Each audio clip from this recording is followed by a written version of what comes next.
오늘은 하나님의 통치와 자기 통치라는 제목으로 말씀을 나누고자 합니다. 이 말씀은 개인과 가정 그리고 교회에 관한 말씀입니다. 그리고 오늘은 강의 설교보다 주제 설교로 말씀을 나누겠습니다.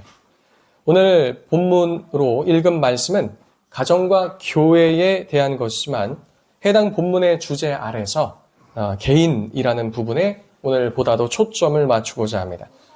개인에 대한 말씀은 말씀 중반부부터 나오며 서론에는 여러 기초에 대해서 말씀을 먼저 나누겠습니다. 그리고 마지막에 가서는 진리로 어떻게 우리 개인이 그와 같은 자유함을 얻을 수 있는지 함께 나누는 시간 갖도록 하겠습니다. 먼저 하나님의 통치를 생각하면서 정부라는 단어를 생각해 보았으면 합니다. 성도님들은 정부, 이 government라고 하면 무엇이 떠오르십니까? 보통 우리는 이런 질문을 받으면 대부분 정부와 정치를 동일시합니다. 우리는 흔히 정부라고 하면 용산이나 여의도의 정치권을 생각합니다. 또는 정치인들이 펼치는 여러 정책들에 대해서 생각하곤 하죠. 그러나 이러한 표현은 정부의 본질에 대한 오해를 반영하고 있습니다. 이런 관점은 정부를 정치적 기관에만 국한시키며 다른 형태의 통치를 간과하는 오류를 발생시킨다는 겁니다. 역사적으로 정부라는 용어는 정치적 통치만을 의미하지 않습니다. 오히려 정치적 통치를 가리킨 개념은 근대에 와서 등장한 겁니다. 그 전까지는 다양한 형태의 통치를 포함하는 그런 개념이었습니다. 우리나라에서 정부라는 단어가 본격적으로 사용된 것은 1948년 8월 15일 대한민국 정부가 수립되면서부터입니다. 그렇기에 아무래도 어원적인 의미를 찾으려면 중국 고대의 용례와 개념을 살펴봐야 합니다. 중국에서는 진나라와 한나라 시대에 상저지부라는 행정을 담당하는 기관이 있었습니다. 이 관청이라고 생각하시면 됩니다. 그리고 이 기관을 부라고 불렀습니다. 그렇기에 일반적으로 통치 행위가 이루어지는 권위 있는 장소라는 개념으로 쓰이게 되었죠. 동남아시아 문화권인 이 한국, 일본, 베트남 등 이 중화 문화권에 속해 있는 것도 그 한자의 쓰임새에 영향을 받게 됩니다. 조선시대에는 정부라는 말이 없었고 대신에 조정, 관하, 그리고 중앙관청, 그리고 국가 등의 표현이 사용되었습니다. 대체로 우리가 사극을 볼 때 자주 등장하는 단어입니다. 정부라는 말은 1900년도 초 서구의 정치 제도와 용어를 번역하는 과정에서 government를 정부라고 번역하면서 서서히 사용되기 시작했습니다. 일본 메이지 시대의 번역자들과 청나라 지식인들이 이 번역을 정착시키면서 우리나라도 그것을 그대로 수용하게 된 겁니다. 그렇다면 영어 문화권에서 government를 어떻게 사용했는지 이것을 알아보기 위해는 영영사전을 찾아봐야 됩니다. 이 government에 대한 여러 번역이 있지만 그 핵심 부분은 이런 내용들입니다. 사람들을 통제하거나 규제하는 행위 또는 방식, 통제하는 데 사용되는 특정 시스템, 통제하고 결정을 내리는 사람의 집단, 이것이 바로 government라는 뜻입니다. 물론 현대 영영사전에서 그 앞에는 기관 혹은 국가라는 전제가 붙지만 미국은 과거 당시 정부를 단순히 국가 통치로만 이해하지 않았다는 것입니다. 1차 세계대전 이전인 1903년에는 Elements of Civil Government라는 학생들이 학교에서 공부하는 과목과 교과서가 있었습니다. 이것을 번역하면 시민정부 요소라는 것입니다. 이 교과서는 미국의 정치체제, 헌법, 시민의 권리와 의무를 도덕적, 사회적 차원에서 교육하려는 목적을 가지고 있었습니다. 이 교육 목적은 정부 조직을 설명하는 것이 아니라 시민으로서 도덕적 책임과 참여의 중요성을 강조하는 데 있습니다. 여기서의 핵심은 시민정부입니다. 시민정부라는 개념은 국민이 통치의 주체이자 참여의 주체이며 모든 정당한 정부 권위는 시민사회에서 나오는 것을 전제로 한다는 겁니다. 그래서 중요한 것은 개개인의 역할입니다. 무엇이 중요하다고요? 개개인의 역할이 매우 강조됩니다. 고로 이 교과서에서는 다른 것보다도 먼저 자치를 가리킵니다. 자치, 많이 들어보셨죠? 지방자치할 때 자치입니다. 이 자치라는 것은 셀프 가버먼트입니다. 자기 스스로 다스릴 줄 알아야 한다는 겁니다. 자, 지금까지 이것을 설명하기 위해 서론의 이 내용들을 쭉 달려온 겁니다. 지금까지의 내용을 종합하면 정부라는 것은 다스림, 규제, 통제, 결정에 관한 것인데 개인에게서 출발한다는 겁니다. 어디에게서 출발한다고요? 개인에게서 출발한다. 자, 그럼 자기 자신을 무엇으로 다스려야 하는 것일까요? 해당 교과서에서는 윤리와 도덕으로 자신을 다스려야 하는데 여기서 말하는 윤리와 도덕은 우리가 생각하는 그냥 윤리 도덕이 아니라 바로 기독교 신앙을 말하고 있는 겁니다. 즉, 기독교적 윤리와 도덕, 다시 말해 말씀으로 자신을 다스리는 것이 1900년도 초 미국에서 사람들이 배우는, 그리고 그 사회의 모든 사람들이 동의하는 기본 사상이었다는 겁니다. 그래서 미국 헌법도 그렇고 이 대법관들과 헌법을 해석하는 모든 사람들도 이 법, 그리고 교육, 이 사회 전반적인 시스템에 무엇을 가장 중요시 여겼습니까? 기독교 사상을 가장 중요시 여겼다는 겁니다. 자기를 스스로 다스리는 것이 되어야 가정도 잘 다스릴 수 있다는 겁니다. 가정은 역시 무엇일까요? 가정 역시 정부입니다. 이따가도 나오겠지만 Family Government입니다. 가정을 잘 다스리려면 부모는 자기를 잘 통제해야 하며 자기를 잘 조절해야 되며 기독교인이 되어야지 좋은 가정을 세울 수 있다는 겁니다. 그 다음 정부는 어디일까요? 교회입니다. Church Government. 교회 역시 정부입니다. 그 다음으로는 지역사회, 그 다음으로는 국가라고 할 수 있습니다.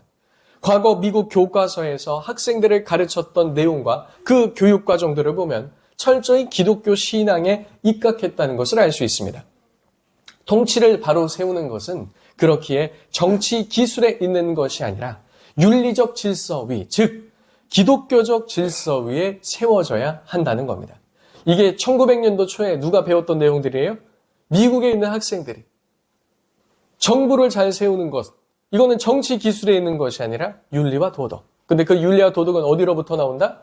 하나님의 말씀.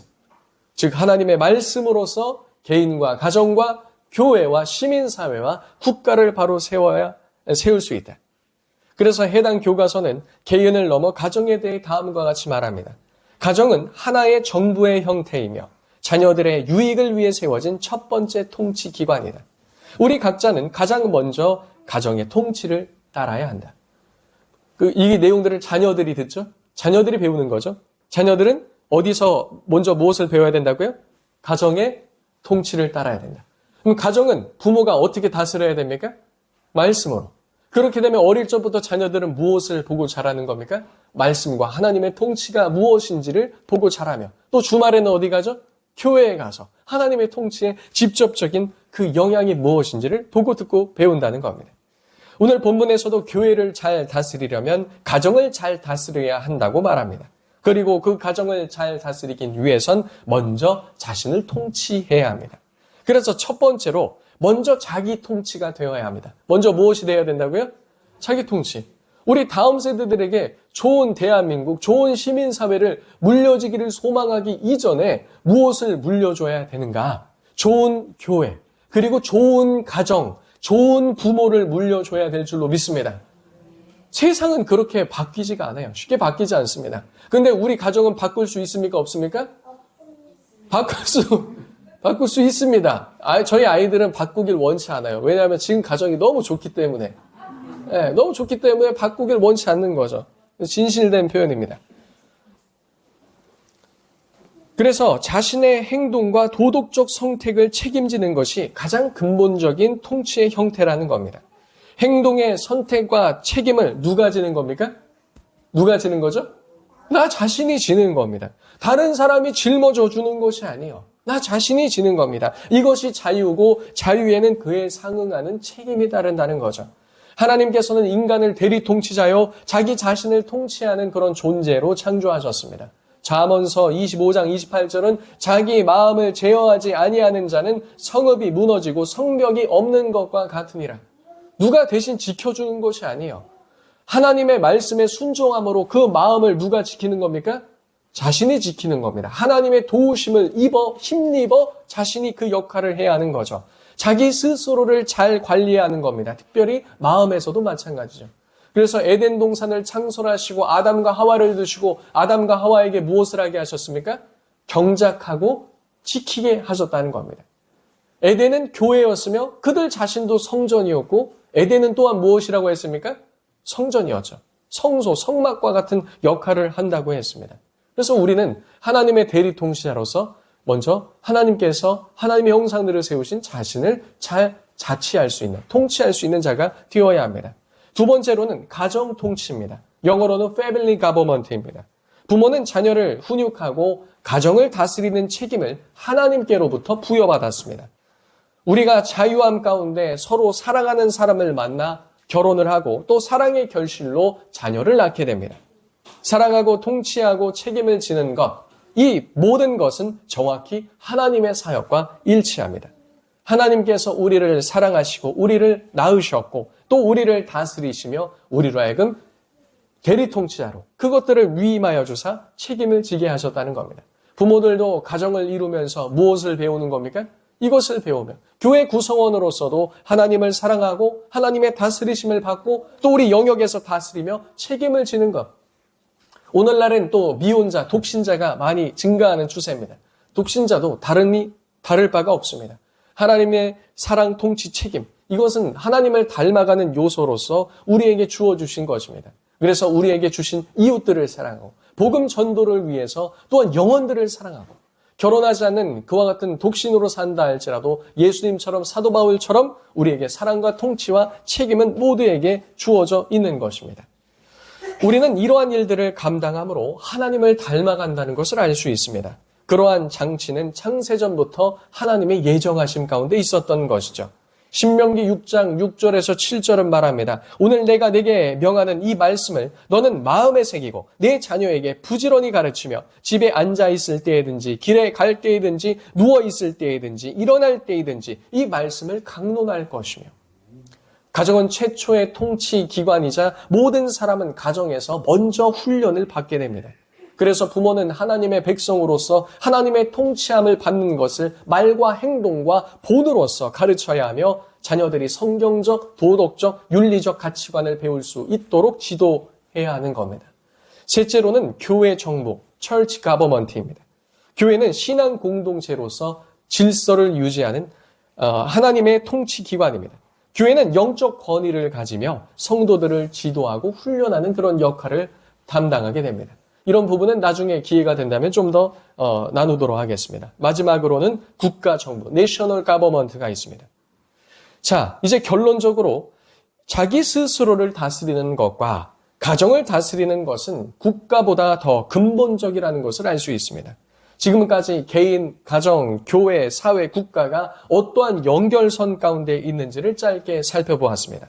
그래서 대체로 이것은 모든 것에 동일한 원리로 비슷하게 적용된다고 우리는 생각해 볼 수 있죠.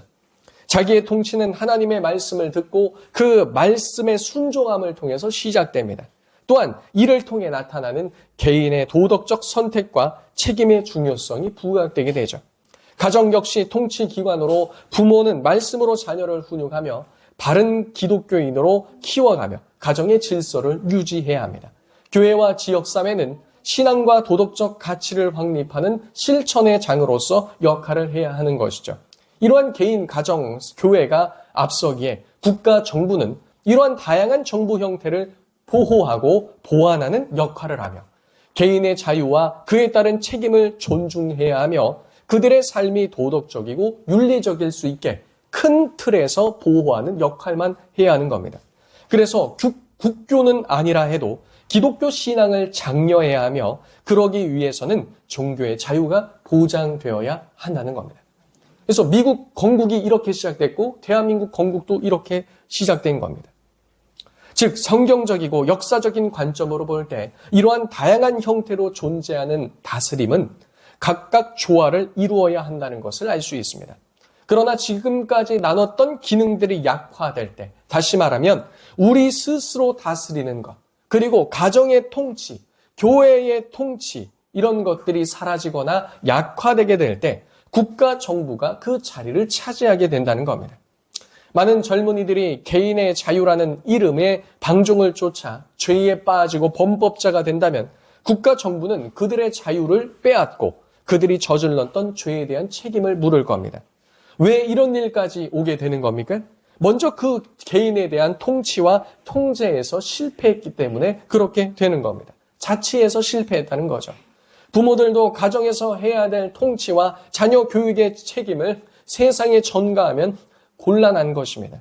그렇게 되면 정부가 점점 더 가정의 역할을 대신하려고 하기 때문에 그렇습니다. 그래서 정당하게 이루어져야 되는 그와 같은 훈육과 체벌에 있어서 이것이 도가 지나치거나 아예 방임적인 모습을 보였을 때 어떻게 합니까? 국가는 이거에 대해서 본인들이 개입해서 아동 처벌 금지부터 해서 때로는 아동을 분리조치시켜요. 그러니까 이게 엄밀히 말하면 아동 폭력이 아닌데 국가에서 부모가 키울 수 없게 해서 데려간다는 거예요. 이런 일들이 우리나라뿐만 아니라 외국에서도 더 많이 일어나고 있고요. 특별히 지금 성혁명이 전 세계를 강타하고 있는 이런 시점 가운데 지금 점점 세계적으로는 여기서 다시 성경적으로 돌아오려고 애를 쓰고 있습니다. 이전에는 미국도 불과 지난 정부, 이제 바이든 정부까지 그랬죠. 자녀가 이상한데 영향을 받고 난 트랜스젠더 수술을 하겠다. 그래서 수술을 할 때 부모의 동의가 없어도 국가 재정으로 수술을 해줘 버리는 거예요. 이게 정상입니까? 비정상입니까? 비정상이죠. 아이에게 종교의 자유, 그러니까 아이에게 기독교 신앙을 강요하지 말아라. 강요하면 처벌하고. 이게 정상입니까? 정상적이지 않습니까? 정상적이지 않은 것이죠. 하나님을 대적하는 그와 같은 모양새로 자란 어떤 사람이라든가 하나님의 통치를 받지 않는 이 악한 영의 통치를 받는 사람들이 이와 같은 모든 요소들을 하나씩 깨려고 애쓰고 노력하는 모습이 전 세계 가운데 나타나고 있다는 거예요. 근데 우리는 어떻게 해야 되죠? 그것을 단지 따르는 자들이 아니라 하나님의 말씀에 입각해서 우리의 가정과 우리 개인을 세워나가는 그와 같은 성도들이 되어야 될 줄로 믿습니다. 이것에서 우리가 조금씩 내어주고 자꾸 뒷걸음질 치게 되면은 국가가 이런 것에 개입한다는 겁니다.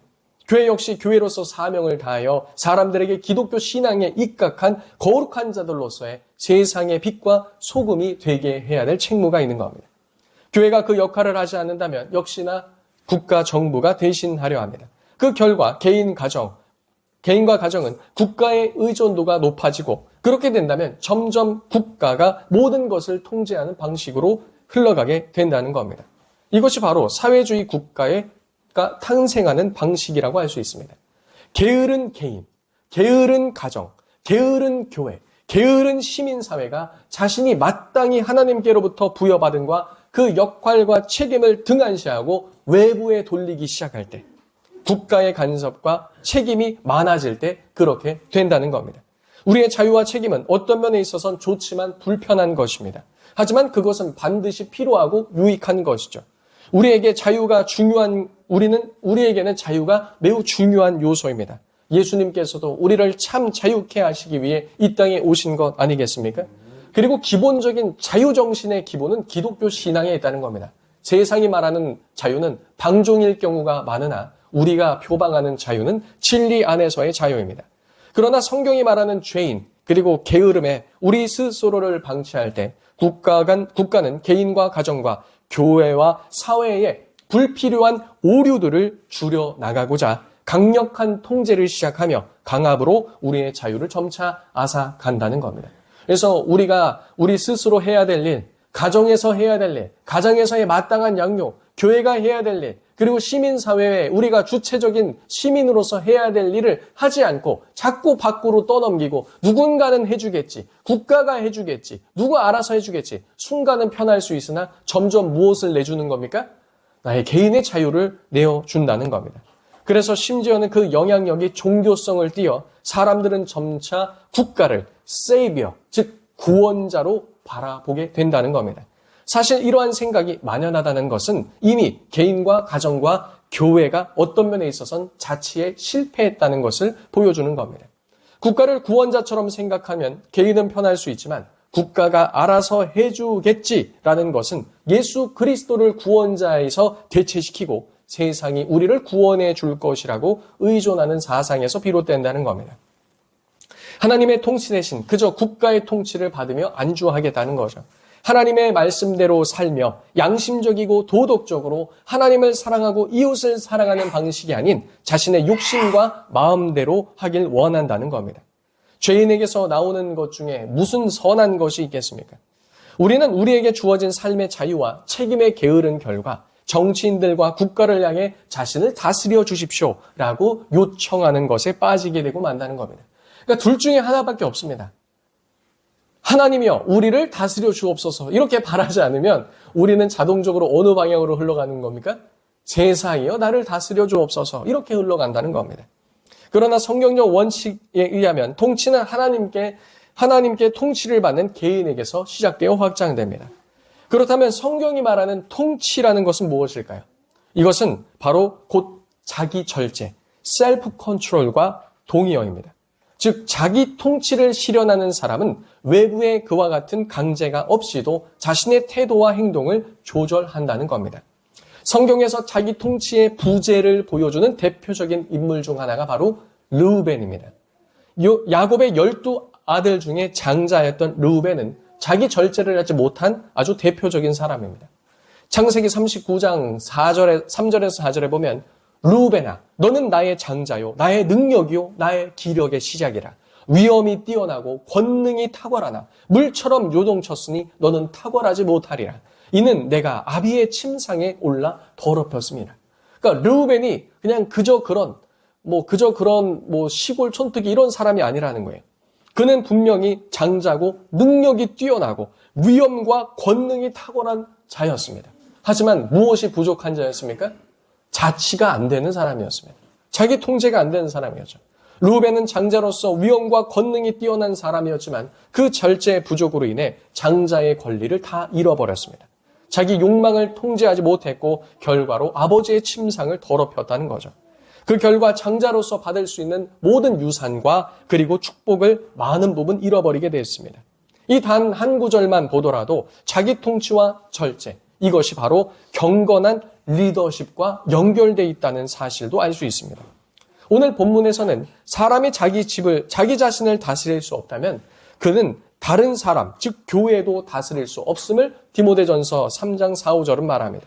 디모데전서 3장에서는 바울은 교회의 장로와 집사들의 자격을 설명하며 자기 절제와 자기 통치가 필수적인 덕목임을 강조하는 겁니다. 그 가정을 잘 다스린다. 그리고 앞에 보면 술도 절제하고 어쩌다 이 내용들이 바로 자치와 관련이 있다는 겁니다. 지도자는 자신의 삶을 스스로 잘 다스리는 사람이어야 합니다.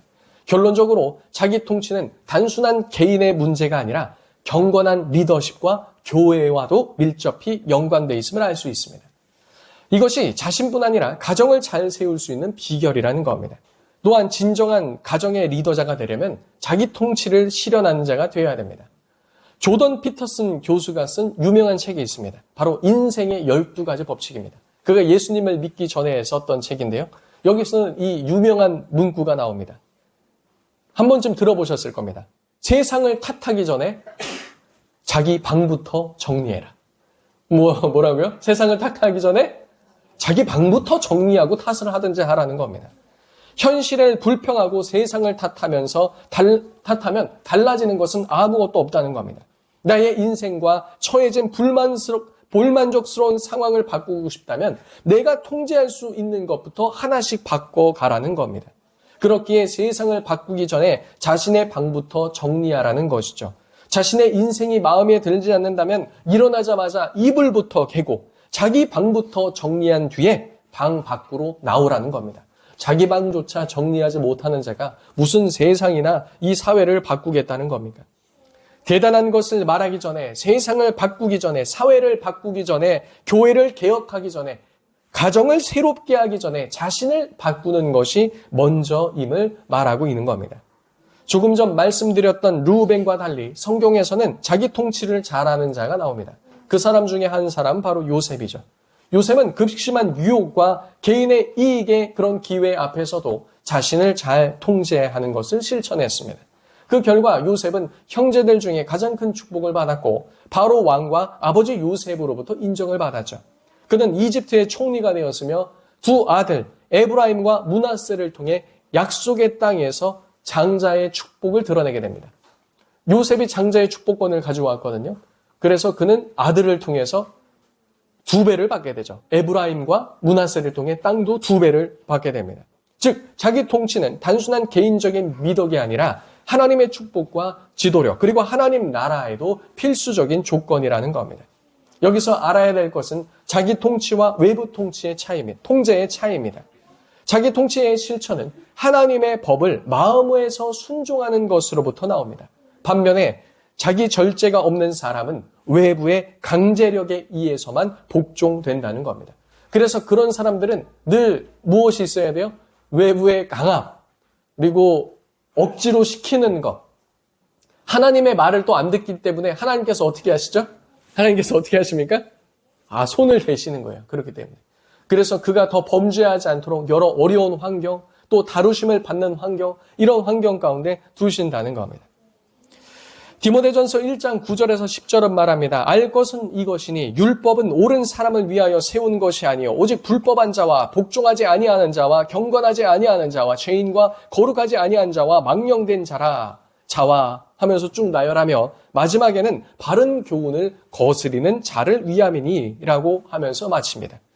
하나님의 통치는 마음으로부터 순종함으로 나아가지 못하는 자들에게 이와 같이 외부의 여러 환경, 즉 율법이 그들에게 심판이 되어서 그들을 통제하고 강제력을 발휘한다는 겁니다. 하지만 안타깝게도 자기 통치는 인간 스스로의 힘으로 이룰 수 없습니다. 자기 통치는 하나님의 성령을 통해서만 가능한 것입니다. 갈라디아서 5장 16절은 말합니다. 내가 이르노니 너희는 성령을 따라 행하라. 그리하면 육체의 욕심을 이루지 아니하리라 라고 말하죠. 이어지는 17절에는 육체의 소욕은 성령을 거스르고 성령은 육체를 거스르나니 이 둘이 서로 대적하므로 너희가 원하는 것을 하지 못하게 하려 함이라 라고 말합니다. 궁극적으로 자기 통치에 대해 논할 때 우리는 예수 그리스도의 사역을 빼놓고 논할 수는 없는 겁니다. 인간이 자기 통치에 실패하는 이유는 하나님께 늘 반역하는 죄인이기 때문에 그렇습니다. 죄로 인해 죽은 인간은 마음의 성령을 통해서만, 성령의 새롭게 하심과 거듭남을 통해서만 변화를 얻지 그 외에는 얻을 수 없다는 겁니다. 성령의 역사만이 인간을 새롭게 하며 자기 통치의 실현을 돕는다는 겁니다. 신자들이라 해도 여전히 죄성이기 때문에 불순종으로 인한 하나님의 징계를 통해 우리는 때론 경고를 받고 바로 설 필요도 있는 겁니다. 그렇게 자기 통치는 신앙과 도덕 질서에 있어서 기초가 된다는 겁니다. 이제 말씀을 정리해보며 우리 마치도록 하겠습니다. 우리는 오늘 말씀을 통해 몇 가지를 보았습니다. 특히나 후반부에는 요셉과 르우벤을 대조하며 자기 통치가 있는 사람만이 바로 하나님의 축복과 지도력 그리고 하나님의 나라에 귀하게 쓰임받을 수 있음을 우리는 볼 수 있습니다. 두 번째로 사람이 도덕적으로 타락할수록 즉 각자에게 맡겨진 자치의 역할을 하지 않을수록 국가, 정부나 그리고 외부 강제력이 더해질 수밖에 없음도 우린 나누었습니다. 셋째로 자기 통치는 인간 스스로 할 수 있는 것이 아니라 성령을 통해서만 가능하다는 거죠. 우리 속에는 늘 육체적인 소욕이 있기 때문에 이것을 우리 스스로 제어하려고 해도 그것은 생각보다 만만치 않고 잘 되지 않는다는 겁니다. 국가나 다른 어떤 기관이 바꿔주는 것이 아니라 말씀으로 인한 하나님께 순복, 하나님의 통치를 받는 것이 우리 삶을 변화시킨다는 겁니다. 따라서 개인과 사회가 진정한 자유를 누리기 위해서는 어떠한 이 세상의 정치적인 판단과 결단과 세상이 나아지는 것이 아니라 성경적 자기 통치가 반드시 먼저 선행되어야 함을 우리는 알아야 한다는 거죠. 결론적으로 자기 통치는 단순한 개인적 덕목이 아니라 신앙 회복에 있어서 필수적인 요소라는 겁니다. 그렇게 사랑하는 성도님들, 가정을 말씀으로 잘 다스리는 성도님들 되시기 바랍니다. 그리고 그와 같이 되기 위해선 무엇을 해야 된다고요? 나 개인이 먼저 누구의 통치를 받는?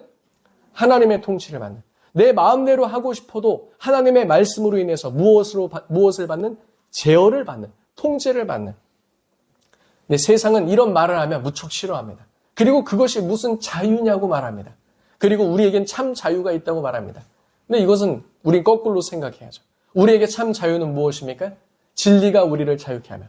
우리가 하나님의 말씀에 통치 안 받고 순종함에 나아갈 때 그것이 우리의 삶에 참된 만족과 기쁨과 평안과 모든 것을 가져다 주는 줄로 믿습니다. 반면에 그와 같이 방종과 소위 자기가 원하는 방탕함에 따라 사는 자유를 추구한다면 어떻게 됩니까?